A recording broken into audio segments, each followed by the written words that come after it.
గాలి దానిపై ప్రయాణిస్తుంది, అది పోయిపోతుంది, దాని స్థానం దానిని ఇక తెలుసుకోదు. సెన 17 జనవరి 2026. ఈ ఉదయం మన ధ్యానం కోసం నేను కీర్తనలు 42:11 నుండి ఎంపిక చేశాను. నా ఆత్మ, నీవు ఎందుకు నిరాశపడువు? నా మనస్సులో ఎందుకు అలగలెత్తుతున్నావు? దేవునిపై ఆశ వెయ్యి, నేను తిరిగి ఆయన్ను స్తుతించగలను, నా రక్షకుడు, నా దేవుడు.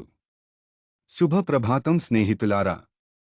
మనం పూర్తిగా విరిగి చెదిరిపోయినప్పుడు మనకు మన ప్రభువులో ఆశ ఉందని గుర్తుంచుకోవాలి. మన ప్రభువు విశ్వాసులవాడు, ఆయన మమ్మల్ని పట్టుకుని ఉంటాడు. ఈ శ్లోకంపై మనం ధ్యానిద్దాం. ఈ ఉదయం ధ్యాన భావన: దేవునిపై ఆశ. ఈ కీర్తనలో కీర్తనకర్త దేవుని కోరికను, దాహాన్ని, అవసరాన్ని అందముగా వ్యక్తం చేస్తాడు. ఆయన తన బాధ, కలత, బేదారీలో గూఢంగా ఉన్న పరిస్థితిని చెబుతాడు.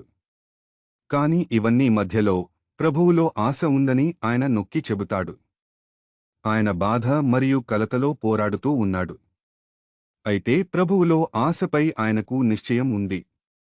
స్నేహితులారా, మన విశ్వాస ప్రయాణంలో ఉన్నప్పటికీ, దేవుని వైపు చూస్తూ ఆయనపై నమ్మకం పెట్టుకున్నప్పటికీ, మన జీవితంలో కొన్ని బాధలు, కన్నీళ్లు, కలతలు వచ్చే సందర్భాలు ఉంటాయి. ఆ సమయంలో కీర్తనకర్తలా మన బాధను వ్యక్తం చేయాలి, మన నిరాశలు, విరిగిపోయిన అన్ని రకాలను చెప్పాలి. కాని అదే సమయంలో దేవునిపై నమ్మకం పెట్టాలి, ప్రభువులో ఆశ వెయ్యాలి. ఆయన అంతా అయినవాడు, ఆయనకు అసాధ్యమైనది ఏదీ లేదు. ఆయన మమ్మల్ని సమాధానపరచగలడు, బలపరచగలడు, మార్చగలడు. మనం ఎలాంటి బాధలో ఉన్నా ఆయన మమ్మలతో ఉన్నాడని అనుభూతి చేయించగలడు. స్నేహితులారా, మనం ఎదుర్కొన్నది ఏమైనా ఉన్నా, ఎంత బాధకరంగా, ఎంత లోతుగా ఉన్నా, మన బాధ మరియు గాయాలు ఉన్నా, ప్రభువు మమ్మలతో ఉన్నాడు. ఆయన మమ్మల్ని మన సహనశీలతకు మించి వదులడు. ప్రభువు తానే మమ్మలతో నడుస్తాడు, మమ్మల్ని బలపరుస్తాడు, జీవించే ఆశను ఇస్తాడు మరియు ఆయన్ను మహిమపరచేలా చేస్తాడు. ప్రార్థన.